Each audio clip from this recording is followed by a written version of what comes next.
Radio Rasika mendukung UMKM Jawa Tengah. Inilah UMKM Corner.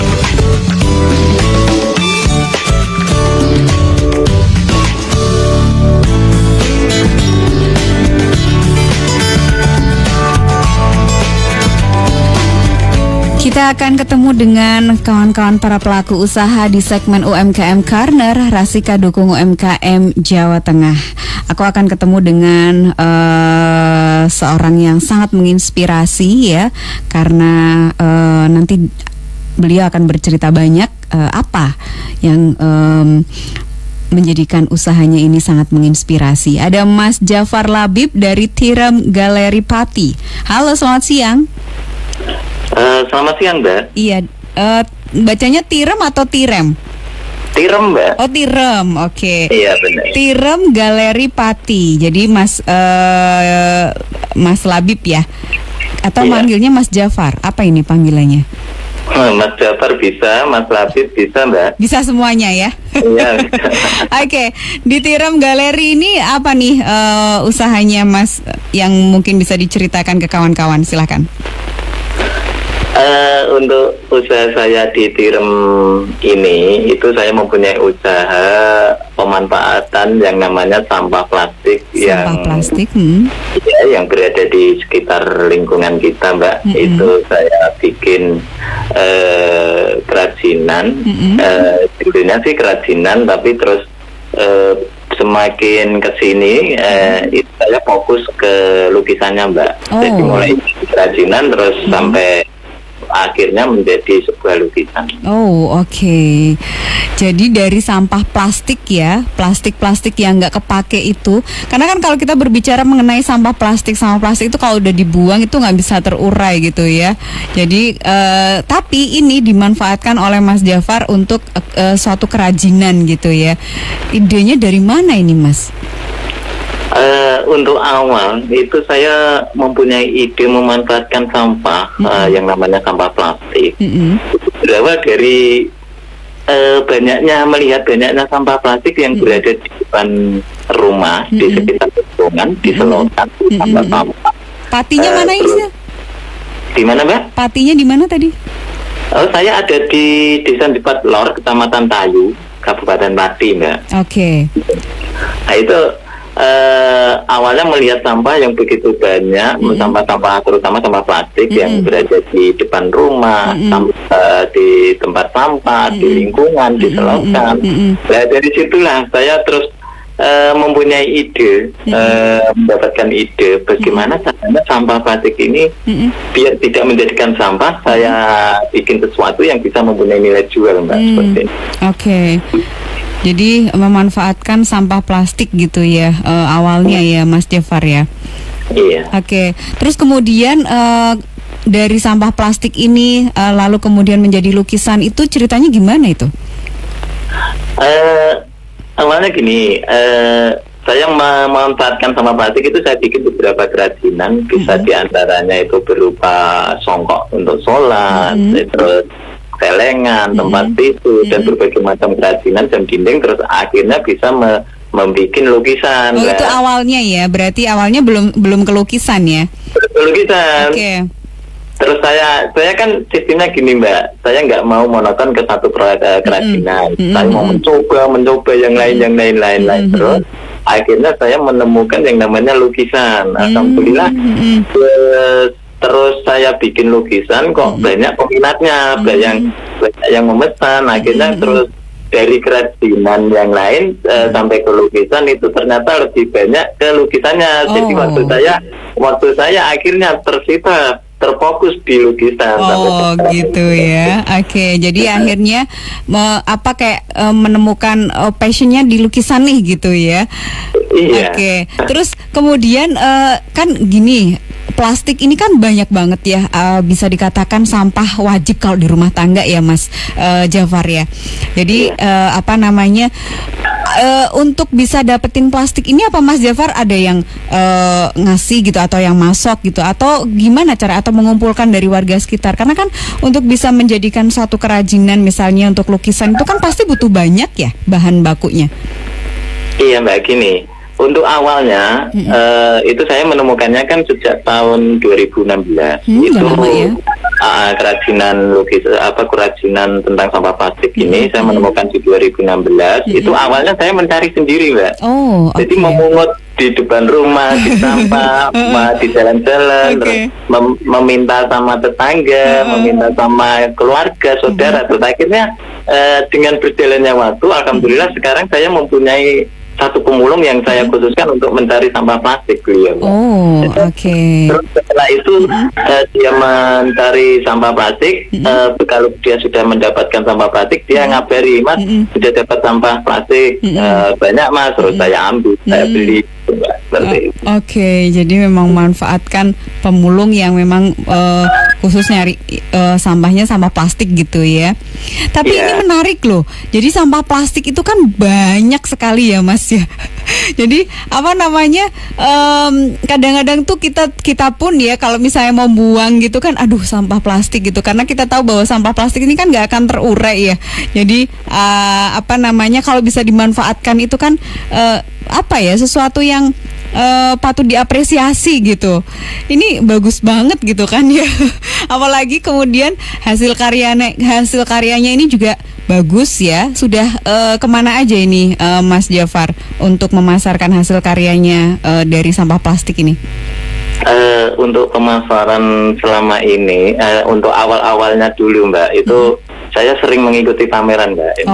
Mengikuti pameran-pameran, terus diajak dari dinas-dinas daerah saya sendiri, daerah Kabupaten Pati untuk mengikuti pameran-pameran. Selain itu, saya juga memanfaatkan yang namanya media sosial.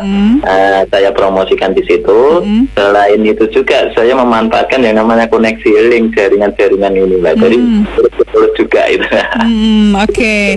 Jadi banyak ya yang bisa dimanfaatkan ya untuk kemudian dipasarkan. Karena kan untuk mengenalkan produk ini gitu kan juga mungkin masyarakat masih bingung gitu. Apalagi termasuk unik sih kalau boleh kita bilang ya, karena dari sampah plastik bisa menghasilkan karya yang bagus banget gitu kan. Kalau untuk selama ini hanya pesanan aja untuk ordernya atau memang bikin hampir misalnya untuk lukisan tokoh-tokoh nasional gitu atau gimana Mas Jafar? Untuk selama ini order, Mbak. Jadi kalau ada yang pesan begitu jadi saya kirim, pesan begitu jadi saya kirim, seperti itu. Oh gitu, oke. Soalnya juga memakan waktu, prosesnya juga lumayan memakan waktu. Jadi saya sendiri juga belum sempat untuk membuat stok-stok. Sekitar berapa lama sih waktunya kalau untuk bikin satu lukisan dari plastik ini? Sesuai ukuran juga, Mbak. Itu kalau saya paling kecil membikinnya ukuran 40 kali 60 cm, Mbak. Untuk yang figurannya segitu ya? Iya, enggak, lukisannya saja 40 kali 60 cm. Itu belum figura dan kata. Semakin kecil semakin rumit bisa sebenarnya, tapi nggak enak juga kalau mau dijual mahal kan gitu kan. Akhirnya saya meminimal untuk ukurannya 40 kali 60 cm. Itu dengan saya jual dengan harga 500.000 plus figura dan kata, tapi untuk ongkirnya nanti COD lah. Semakin besar itu harganya juga semakin mahal, Mbak. Oke. Jadi kadang memang ada yang bisa ukuran untuk yang gede gitu ya, Mas Jafar ya. Itu yang ukuran gede kemarin itu sempat dipesenin sama Ibu Menteri, sama anggota DPR RI juga. Sudah itu ukuran yang 100 kali 75 cm itu besar-besar semua ya. Dari Kementerian Lingkungan Hidup besar-besar semua ya. Oke. Jadi sudah banyak ya untuk pemesanan ya. Sudah kemana aja ini untuk order Mas Jafar? Alhamdulillah untuk ordernya pemesanan itu dari orang-orang sekitar kita. Jadi macam-macamnya dari berbagai daerah itu ada, juga dari berbagai pejabat, dari beberapa pejabat yang ada di daerah Pati, beberapa pejabat yang ada di Provinsi Jateng, juga ada yang di tingkat nasional juga ada, di kementerian juga ada, DPR RI juga ada di sana. Oke, jadi sudah mulai banyak yang mengenal ya. Untuk Instagramnya apa ya Mas Jafar? Untuk medsosnya mungkin biar bisa kawan-kawan juga lihat gitu, dan juga bisa tahu oh dari mulai produksinya seperti ini, dari pengerjaannya seperti ini gitu. Untuk Instagram saya @tirem_galeri, Mbak. Oke, @tirem_galeri ya.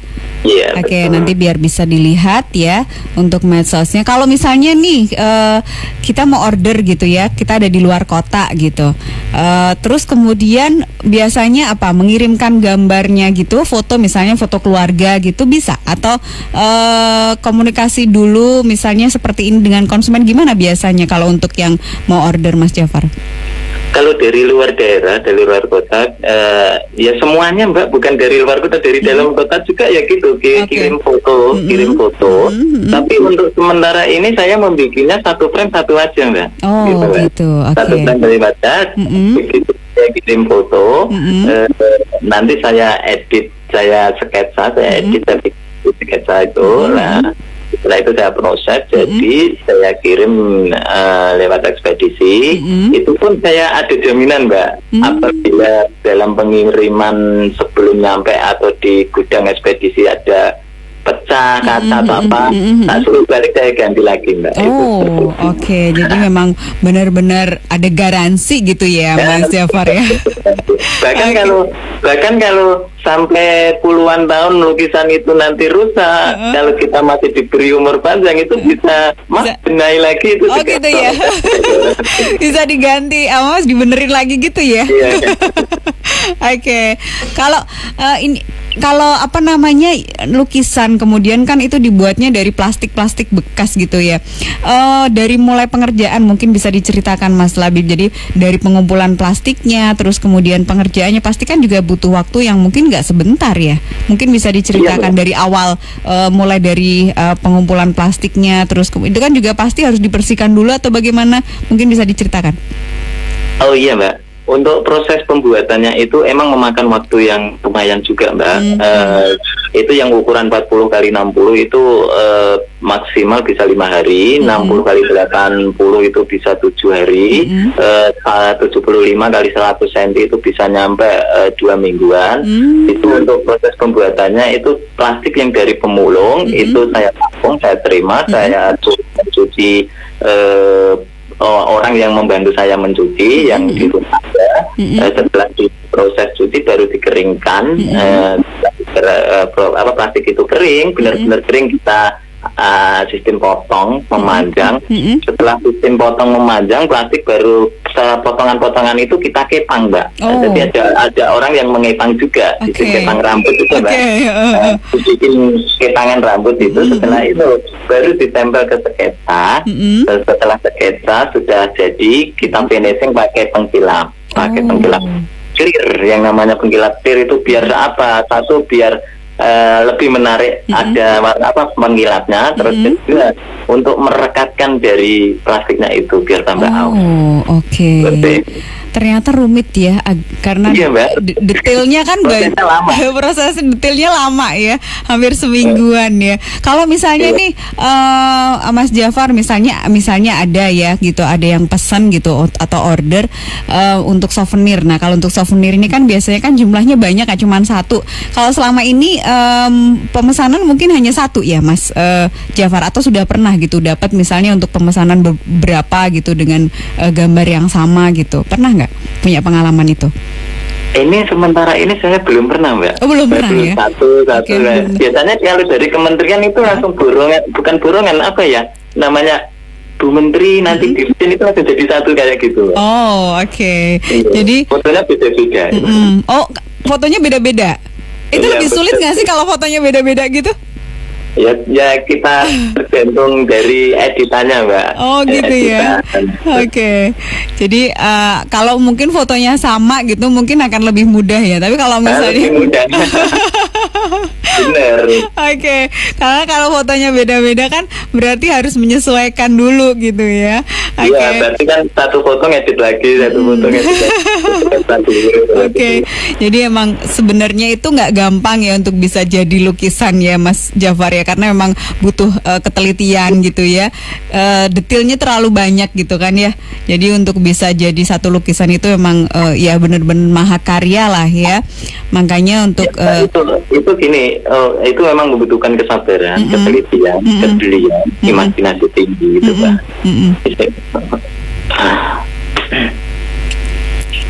Terus ini juga itu kan kalau sketsnya salah, sketsnya rusak, itu kan dikelupas, itu sketsnya rusak, itu kita sudah berimajinasi Mbak, dimana bisa mirip dengan yang aslinya, fotonya seperti itu.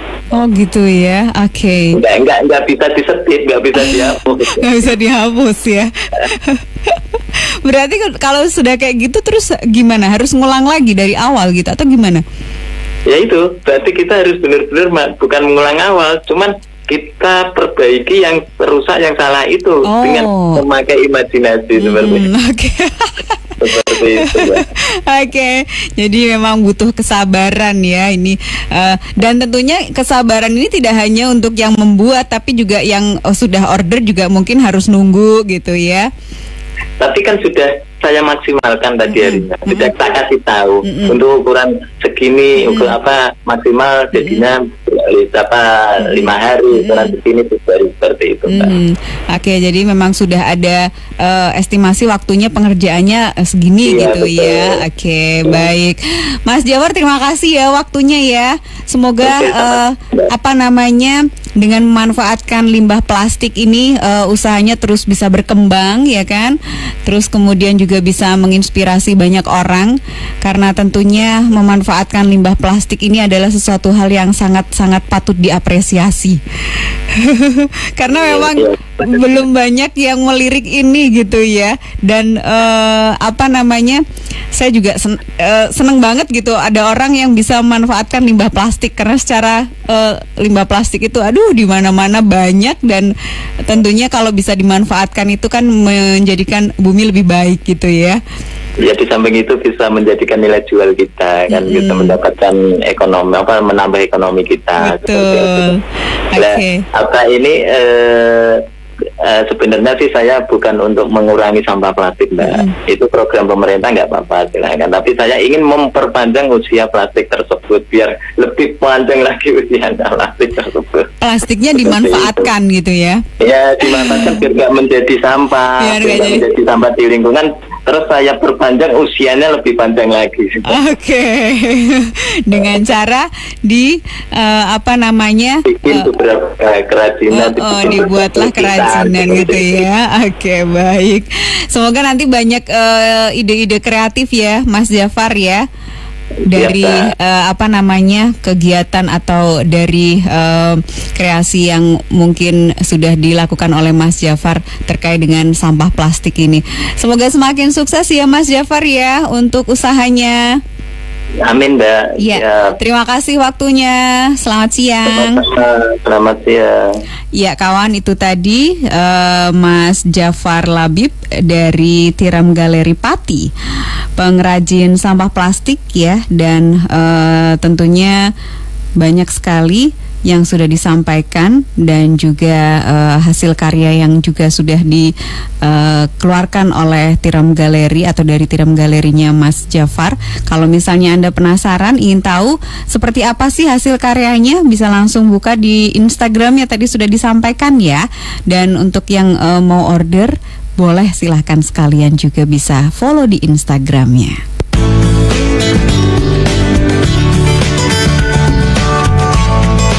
Demikian UMKM Corner dari Radio Rasika, mendukung UMKM.